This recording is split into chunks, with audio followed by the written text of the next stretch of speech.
Old Yeller, Chapter 1. We called him Old Yeller. The name had sort of a double meaning.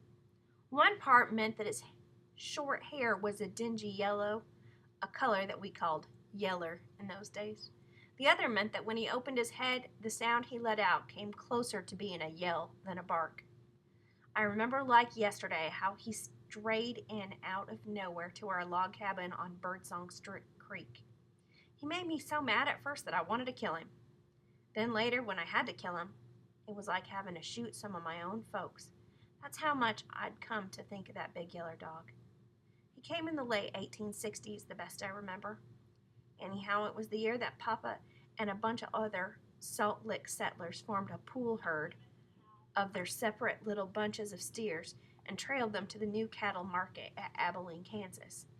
This was to get cash money, a thing that all Texans were short of in those years right after the Civil War.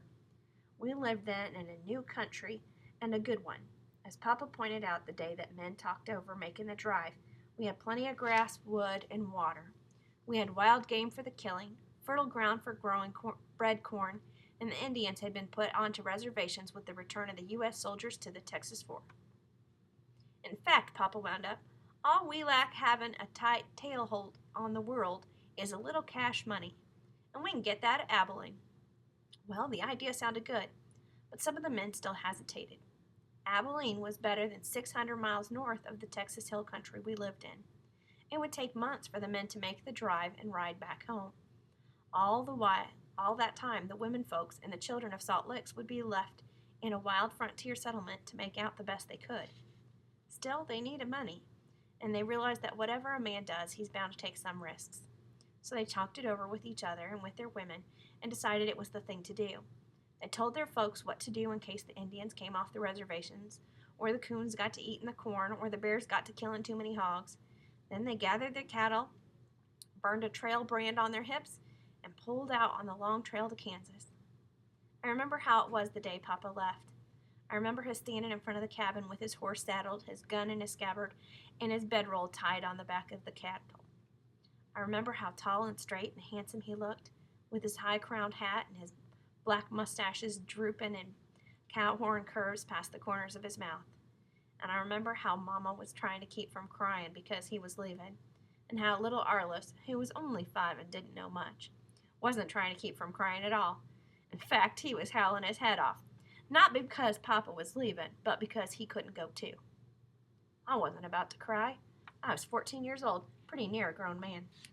I stood back and didn't let on for a minute that I wanted to cry. Papa got through loving up on Mama and little Arliss and mounted his horse. I looked at him. He motioned for me to come along, so I walked beside his house down the trail that led under the big live oaks and past the spring. When he'd gotten out of hearing of the house, Papa reached down and put a hand on my shoulder. "Now, Travis," he said, "you're getting to be a big boy, and while I'm gone, you'll be man of the family. I want you to act like one. You take care of Mama and little Arliss. You look after the work, and you don't wait around for your Mama to point out what needs to be done. Think you can do that?" "Yes, sir," I said. "Now, there's the cows to milk, and wood to cut, and young pigs to mark, and fresh meat to shoot, but mainly, there's the corn patch. If you don't work it right, or if you let the varmints eating up the roasting ears, we'll be without bread corn for the winter." "Yes, sir," I said. "All right, boy, I'll be seeing you this fall." I stood there and let him ride on. There wasn't anything more to say. Suddenly, I remembered and went running down the trail after him, calling for him to wait. He pulled up his horse and twisted around in the saddle. "Yeah, boy," he said. "What is it?" "That horse," I said. "What horse?" he said, like he'd never heard me mention it before. "You mean you're wanting a horse?" "Now, Papa," I complained, "you know I've been aching all over for a horse to ride. I've told you time and again." I looked up to catch him grinning at me and felt foolish that I hadn't realized he was teasing. "What you're needing worse than a horse is a good dog." "Yes, sir," I said, "but a horse is what I'm wanting the worst." "All right," he said, "you act a man's part while I'm gone, and I'll see that you get a man's horse to ride when I sell the cattle. I think we can shake on that deal." He reached out his hand, and we shook. It was the first time I'd ever shaken hands like a man. It made me feel big and solemn and important in a way I'd never felt before. I knew then that I could handle whatever needed to be done while Papa was gone. I turned and started back up the trail toward the cabin. I guess Papa was right. I guess I could use a dog. All the other settlers had dogs. They were big, fierce cur dogs that the settlers used for catching hogs and driving cattle and fighting coons out of the cornfields. They kept them as watchdogs against the depredations of loafer wolves, bears, panthers, and raiding Indians. There was no question about it. For the sort of country we lived in, a good dog around the place was sometimes worth more than 2 or 3 men. I knew this as well as anybody, because the summer before I'd had a good dog. His name was Bell. He was nearly as old as I was. We'd had him ever since I could remember. He'd protected me from rattlesnakes and bad hogs when I was little. He'd hunted with me when I was bigger. Once he dragged me out of the Birdsong Creek when I was about to drown, and another time he'd given warning in time to keep some raiding Comanches from stealing and eating our mule Jumper. And then he'd had to go out and act like a fool and get himself killed. It was while Papa and I were cutting wild hay in a little patch of prairie back of the house. A big diamondback rattler stuck at Papa, and Papa chopped his head off with one quick lick of his scythe. The head dropped onto the ground 3 or 4 feet away from the writhing body. It lay there with the big, ugly mouth opening and shutting, still trying to bite something. As smart as Bill was, you'd have thought he'd had better sense than to go up and nuzzle that rattler's head. But he didn't, and a second later he was falling back, howling and slinging his own head till his ears popped. But it was too late then. That snake mouth had snapped shut on his nose, dragging the fangs in so deep that it was a full minute before he could sling the bloody head loose. He died that night, and I cried for a week. Papa tried to make me feel better by promising to get me another dog right away, but I wouldn't have it. It made me mad just to think about some other dogs trying to take Bell's place. And I still felt the same way about it. All I wanted now was a horse.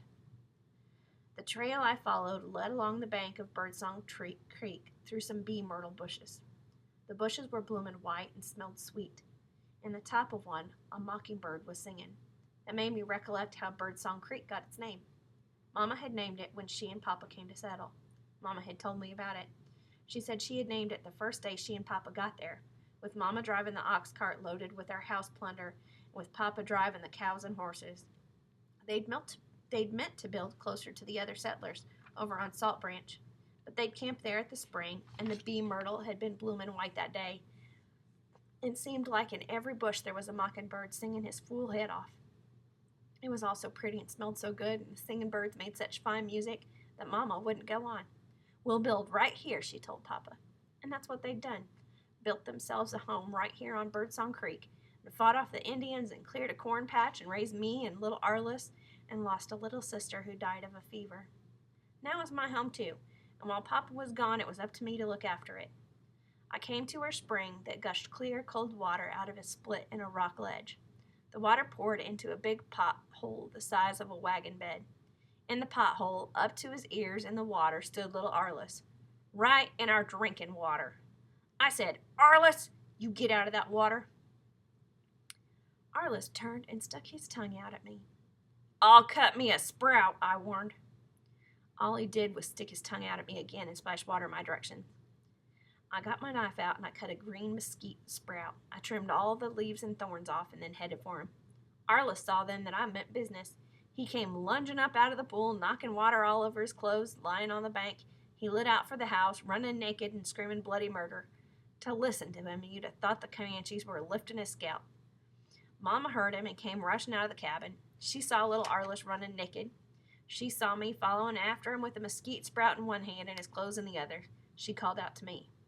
"Travis," she said, "what on earth have you done to your little brother?" I said, "Nothing yet, but if he doesn't keep out of our drinking water, I'm going to wear him to a frazzle." That's what Papa always told little Arliss when he caught him in the pool. I figured if I had to take Papa's place, I might as well talk like him. Mama stared at me for a minute. I thought she was fixing to argue that I was getting too big for my britches. Lots of times she'd tell me that, but this time she didn't. She just smiled suddenly and grabbed little Arliss by one ear and held on. He went to hollering and jumping up and down and trying to pull away, but she held on to till I got there with his clothes. She put them on him and told him, "Look here, young squirrel, you better listen to your big brother Travis if you want to keep out of trouble."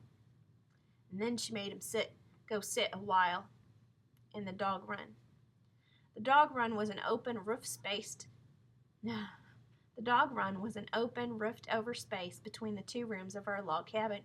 It was a good place to eat watermelons in the hot summer or to sleep when the night breezes weren't strong enough to push through the cracks between the cabin logs. Sometimes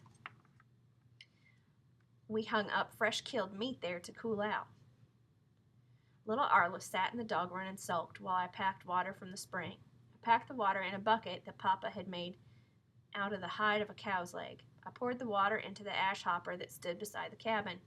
That was so the water could trickle through the wood ashes and become lye water.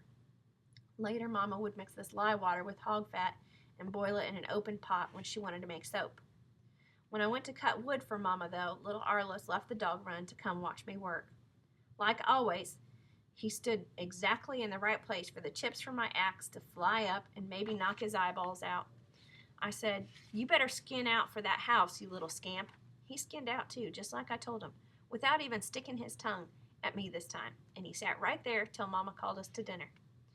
After dinner, I didn't wait for Mama to tell me that I needed to finish running out the corn middles. I got right up from the table and went out and hooked Jumper to the double shovel. I started in plowing where Papa had left off the night before. I figured that if I got an early start, I could finish the corn patch by sundown. Jumper was a dun mule with a narrow black stripe running along his backbone between his mane and tail. Papa had named him Jumper because nobody yet had ever built a fence he couldn't jump over. Papa claimed Jumper could clear the moon if he took a notion to see the other side of it. Jumper was a pretty good mule, though. He was gentle to ride, you could pack in fresh meat on him, and he was willing to pull a plow. Only sometimes, when I plowed him and he decided quitting time had come, he'd stop work right there. Maybe we'd be out in the middle of the field when Jumper got the notion it was time to quit for dinner. Right then, he'd swing around, head for the cabin, dragging down corn with the plow and paying no mind whatever to my hauling back on the reins and hollering, "Whoa!" Late that evening, Jumper tried to pull that stunt on me again, but I was laying for him. With Papa gone, I knew I had to teach Jumper a good lesson. I'd been plowing all afternoon, holding the green cedar club between the plow handles.